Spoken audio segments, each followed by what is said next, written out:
Hello everybody, it is Narrative Tarot. I'm here for Neptune.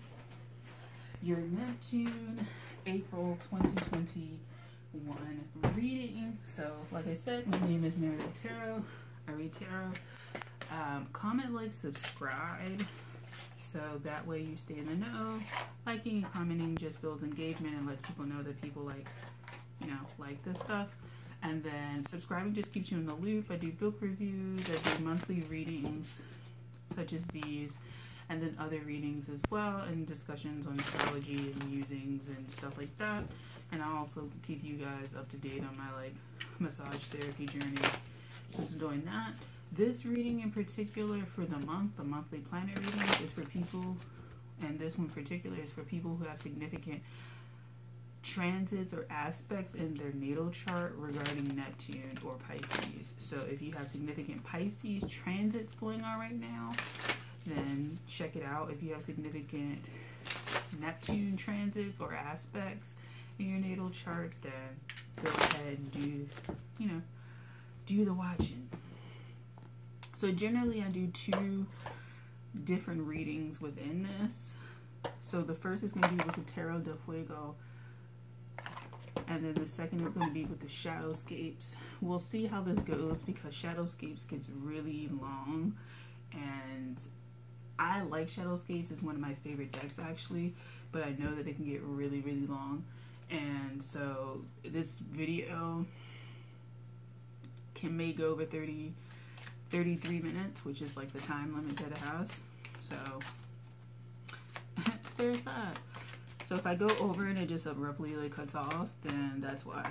So this is the first part. That's interesting.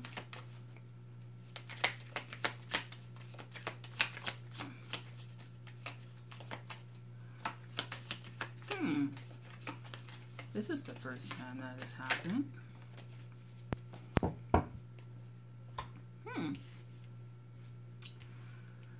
So some of you guys actually, based on this, because this is the first time that I've gotten to kind of do this. So we have the sun and the moon and the upper world, and then we have the lower world, which is the Fool.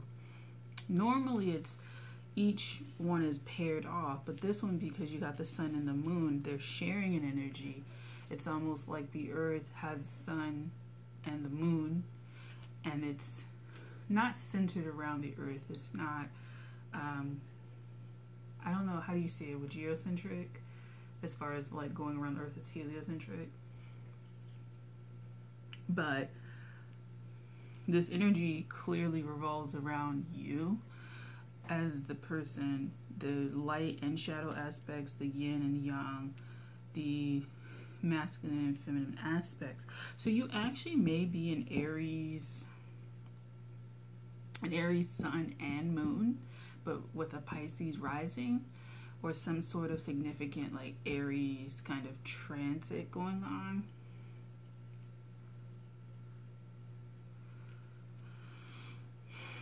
So this can be quite specific. So I feel like it's either you have a sun and moon in Aries, Pisces rising, or you have the sun and the moon in the same sign, something like that. That's how I'm feeling. So for you, things are doubly felt, perhaps, doubly doled back to you karmically, doubly understood. And so your level of understanding may be very double. It could even be like planets, when you have at least 2 planets. And generally most people have at least 2 planets, and they're sign with their sun, because generally Mercury is there too. And possibly the moon, depending on if it's a new moon or not. It just feels like things are doubly understood. It just feels very doubly understood. You feel it you understand it on a surface level, and then you understand the mechanics of it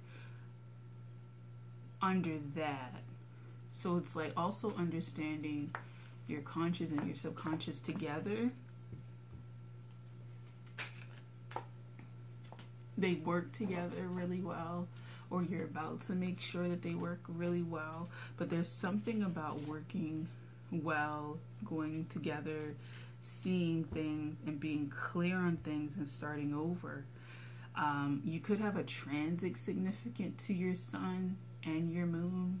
So if they're new moon, if your moon and your sun are conjunct or together in the same house, then you could be experiencing something that's transiting over them where you feel, I feel like, understood and seen, or you feel like you understand something.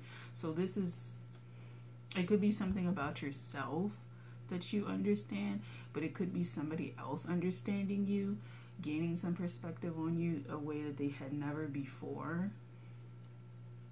Or this is happening for yourself.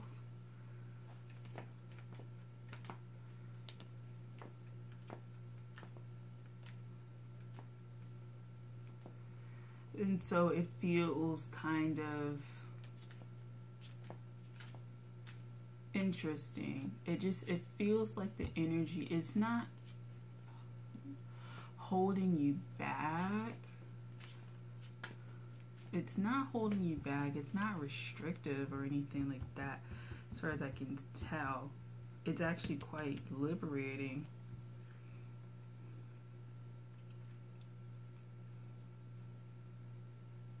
It's kind of like these are old symbols and processes, and they're not so new. So whatever you come out of this situation or this period with, understand that it's actually quite old information deep within you that is now coming to the surface. So don't make it seem like it's a brand new person. So I know people say new year, new me, but it's like, perhaps it's not new year, new you. It's new year, new year, old you, but it's the old you that was already established before having all of those issues, you know? And so in a way, the new you was the person that showed up with all the bullshit that happened with trauma and stuff like that. That was the new person. And the sun and the moon are actually the old archetype, the old set of ways and things like that that were you before all of that.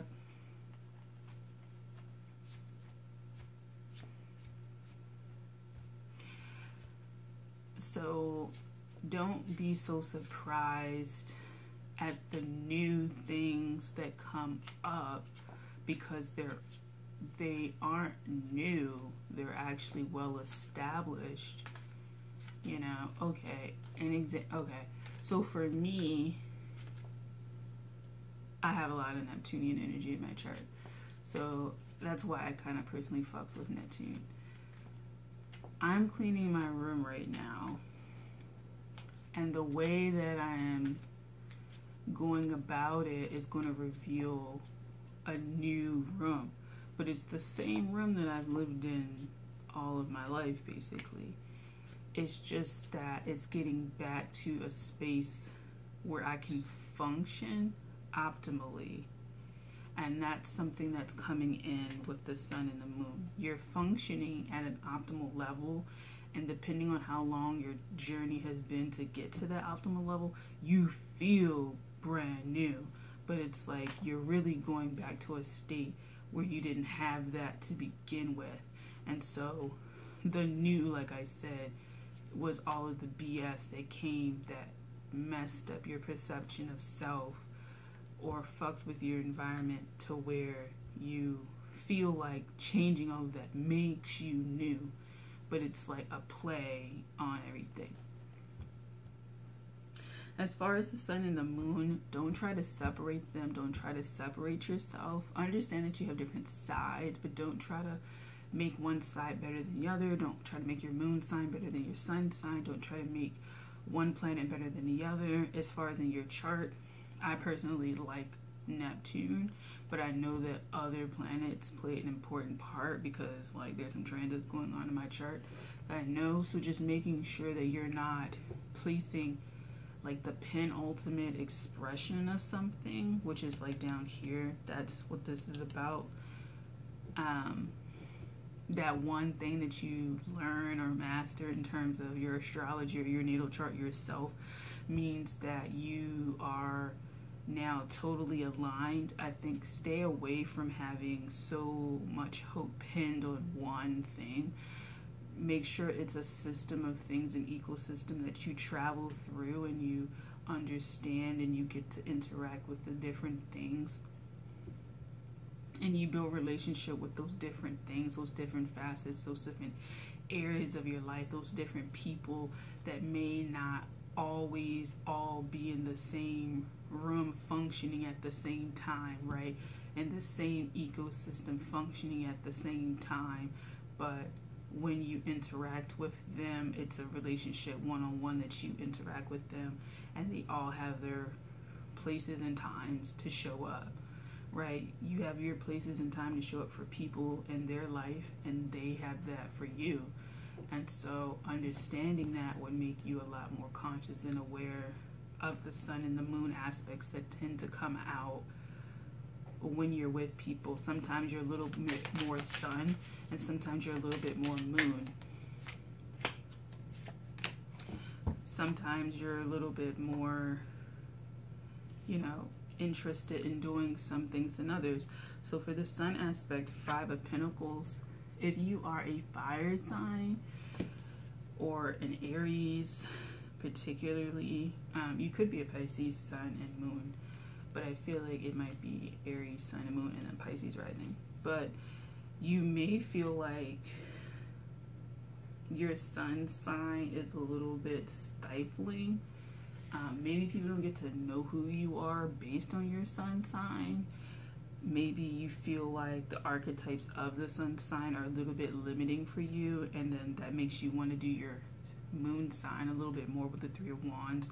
Like with this, you have a little bit more of a leg to stand on. No pun intended with this. But you, pun intended, pun was intended. Anyway, but you have a little bit more in common with your moon sign maybe than your sun sign, and you're trying to figure out how does this expression kind of come through. Personally, you might want to look at the ways in which you're rejecting your sun sign and the ways in which you're trying to X out your sun sign. It's almost like in your natal chart, there's certain planets that just don't fucking exist. And we all have those planets where we consciously seek to overlook them. But I think the reason why is because we probably have the most work to do with them.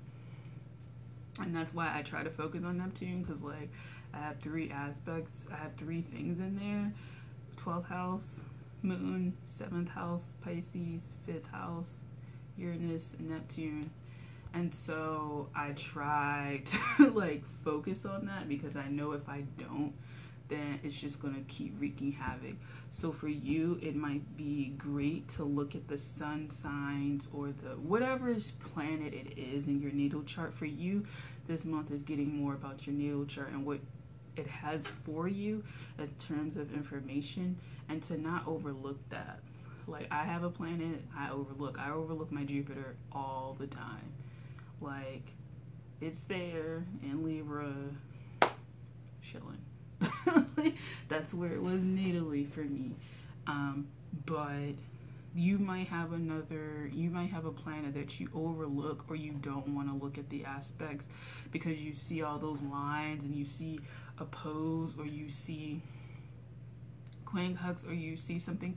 And for some people, it just may be in terms of vocabulary that you don't understand that kind of stuff, like the aspects that it makes, like the technical terms for that stuff. But other people, it's because the stuff that you read about those transits and things like that is quite difficult to deal with or to hear, particularly when you're really going through some stuff, or it creates an opportunity to learn, but because you don't see any end in sight, or you don't see, it's not usefulness, but you don't see the practical steps to deal with this sort of issue that you see that's presented natally in your chart, yes, but also like actually in your life, you don't see how that is able to be transmuted and gone through and traversed without being so enwrapped and enmeshed that you get kind of carried away in the issues, as opposed to the benefits and the boons of those aspects and those signs. Because every aspect in there does teach you something. It does caution you against things, but it does teach you something, and you have to be open and aware of it to move through it and not blocked. And so that's where the sun and this moon and the fool comes together, is that you may be trying to focus on one aspect as opposed to another, right? I think for me, I have a personal planet that I personally really do enjoy, but there are other aspects in my chart that I do try to keep myself aware of, because I know that even if it's not in a particular sign that I had had a planet there, so me, you know, Uranus is transiting in Taurus, my Venus is natally in Taurus, and so I can keep up with that because I have a planet there, but I have no planets virtually in air natally, but I can keep up with them because I know that those transits are going to be significant nonetheless, because it's still transiting a house that has a particular energy to it. And so just because it's no planet there doesn't mean it's not a significant house. There's 12 houses. They're all significant in some way, shape, or form. They all make aspects to something in your natal chart. And so just being aware of that helps you. So don't choose one or the other. You are a whole integrated person, or working to be integrated person. I think we're all working to be integrated, but you're a whole person with a whole experience in a whole natal chart, and you don't need to focus on just your sun sign or just your moon sign. You have other planets that you can deal with. You have asteroids you can deal with, things like that. You may not be into Western astrology. You may be into Eastern. You may be into Chinese. You may be into whatever your culture looks at, right?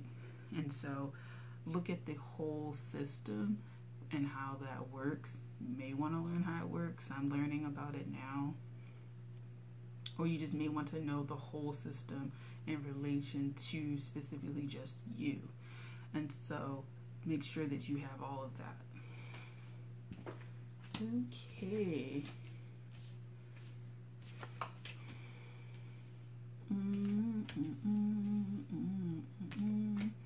And so we're going to go to the second part. Okay, we're going to go to the second part, which is the Shadowscapes Tarot. This is one of my favorite tarots. I may not do a Shadowscapes reading, which is a reading I just came up with, but I love it. And every time I work with, I feel a Neptune, I always end up high up there, man. Okay.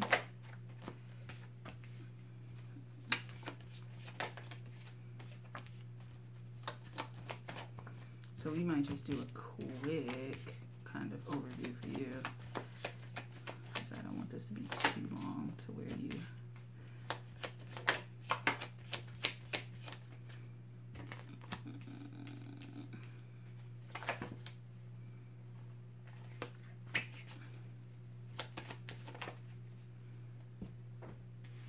Okay, so you have quite a few kind of things going on here. Okay, so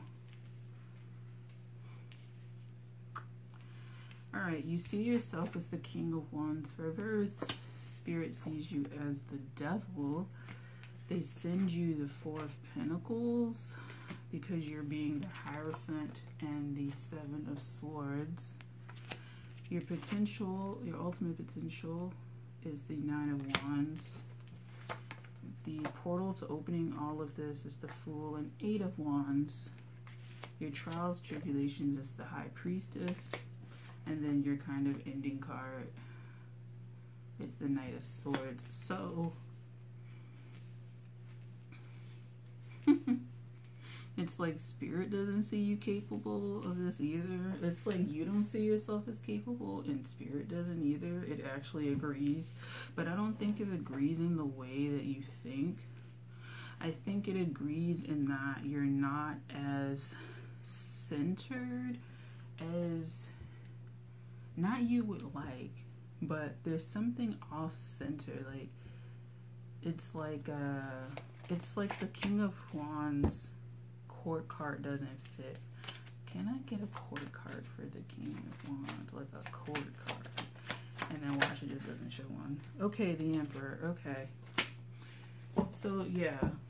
So, okay. So, you can't be the King of Wands because the King of Wands is not major arcana. And that's why the Devil is showing up.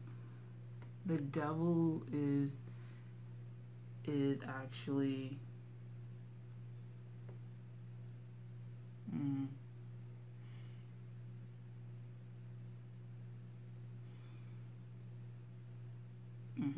Okay. So you need to have the capacity, even when your potential is the Nine of Wands, it's not in the sense of burden. It's in the sense of being able to, when it comes to this card, kind of be the master over this. Being the master and knowing how much you can take and know how much you can put on. And Emperor is really good at that, I feel like. Mainly because maybe there's a stratification here that the King doesn't have. Like the King has a court and stuff like that. But an Emperor generally has like even more people under him working out. There's a little bit of more delegation, stratification, and maybe the ability to strategize. And the way that the Devil works for me in this deck right now is that it does the same thing. There's a strategy, there's a stratagem, there's a looking at what I want and going forward. It doesn't mean that the King of Wands doesn't have that, but I think there's just a little bit more of a higher mind, for better or for worse, with the Devil, and then for better or for worse with the Emperor. But it comes from a more, not enlightened, but a more global, a more just far-reaching capacity, I think. I think that's why. It's a far more reaching capacity. And I think the Devil, even though people don't like the Devil is far-reaching. It can be felt in really powerful ways that I think the King of Wands may not be.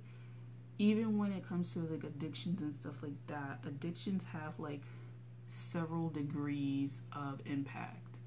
Not just the person that is on drugs or abusive or cheating, but like several degrees outside of that. The person that they're affecting, the friends that have to, you know, help the person pick up the pieces, the therapist, the social worker. Like it just seems like the impact of the Emperor is far more reaching than the King of Wands right now.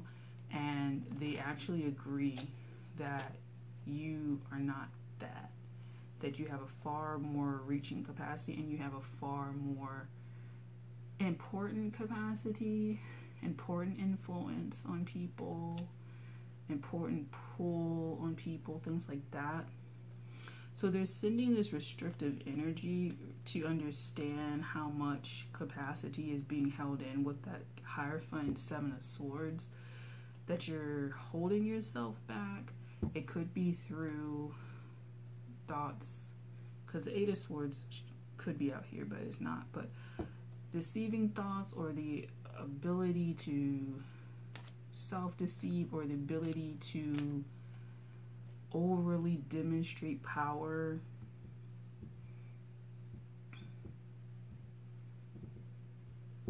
Without all of the components, this is coming back in, all of the components.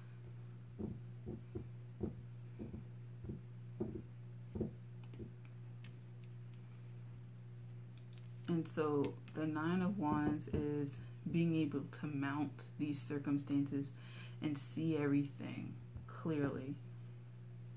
And before it gets to the 10, you can stop it. You have the mind to stop it. You have the capacity to stop it. You have the capacity to understand how much you can bear, financially, emotionally, and things like that. The King of Wands may not have that capacity.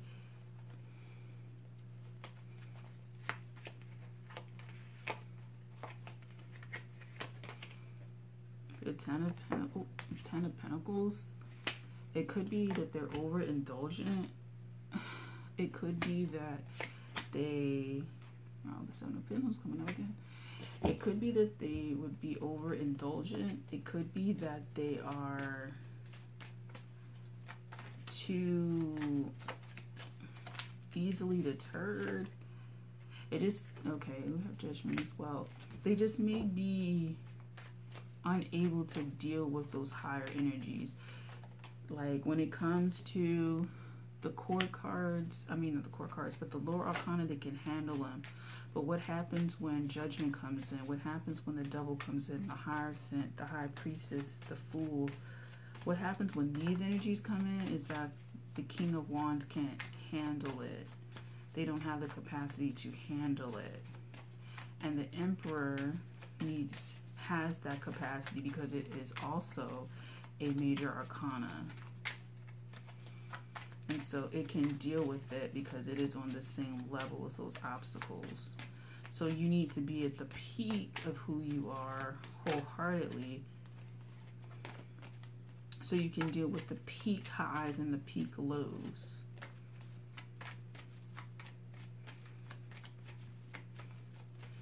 So your door to opening this is Eight of Wands and the Fool. So success opens this portal. It's not failure, it's success. But it's success and a yearning for more, a desire for more, a what's next kind of mentality. And you'll always ascend in that way when you have that sort of mentality. You have the Ace of Wands when you're thinking of what your new opportunity is, or something new, or being new, or shooting for your North Star. You're shooting for your passion in your life. You're loving your life. You're fighting for your life. Some people could have like some sort of illnesses. Knight of Wands. Again, the Knight of Wands looks like the Nine of Wands. You're able to mount the horse or whatever and move forward, and there's just a ready to saddle up mentality. I think sometimes the King of Wands may be a little too unwilling to do some of that kind of work as opposed to the Emperor. I think the Emperor knows intrinsically that that is how it was built, and that the King of Wands may be somebody that got it handed down a little bit, and so they don't know what has gone into it. It's more like the Emperor had to build it, so he knows. And the King of Swords. But the King of Wands may have inherited it or may have won it by sheer luck. And so there may not be as much, like, I don't say gratitude, but understanding. We have Temperance and the Ten of Swords. And so the Ten of Swords and the Temperance is how much sacrifice. Seven of Wands, how many battles you have to win to do it, to do all of that stuff. But the Emperor isn't always planning battles and things like that, although he knows that they exist. You have Queen of Swords and Seven of Cups. He knows that those things exist. He knows that there's a realm of possibility that he does have to get on the horse and kind of like lead everybody at some point when there is a battle. But it isn't all that he does. And I think the Emperor knows that it's more established. His place in the world is a little bit more established, maybe. There's a little more centralization. Not that there's never a threat of someone bringing down everything or trying to take the spot, but it might be just there's a little bit more formidable forces that go up against that person or thing that tries to take them down. as opposed to a king. It might feel more vulnerable, and especially a king that was never taught how to defend themselves. You have justice. So the emperor knows about justice. I don't think the king does. And the King of Wands may go in the very tyrannical direction because they don't have any sense of balance within themselves.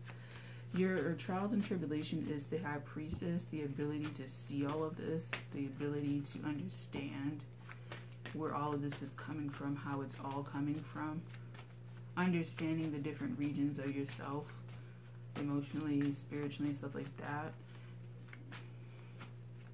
Your natal chart, your environment, all of that, and how it works together for you. And truly understanding that is helpful. Any card for the High Priestess? Nope. It stands on its own. So. And then the ending card is the Knight of Swords, which has the Ace of Swords in the Tower. It's quite a shock, because they look quite similar actually. It's quite a shock to be able to understand these things. This is very new information, but like I said, it's not new. It's uncovered after all the other shit is walked away, carried away, blown away, torched away. It's after all of that stuff that this Tower and this Ace is revealed, and you come out with a greater sense of clarity and purpose and ability to move forward. It may not be a major arcana or a king right there, but I think mentally the King of Swords, he showed up, could be a little bit more jaded.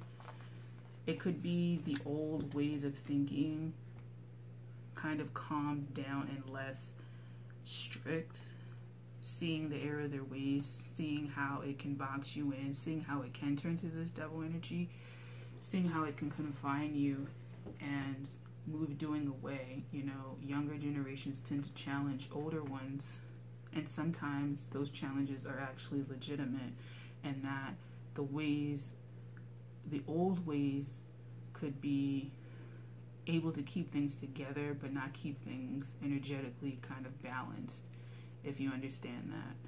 So like, it keeps things together, but it doesn't keep things like happy or like ascending. And then that challenge comes and it helps to bring that energy down a notch, vigilant and aware, but not overly hyper vigilant. There we go. Do you understand? And so younger, faster thinking, ability to adapt and change and grow and learn, but still having the strength of the old generation, but that flexibility comes in there.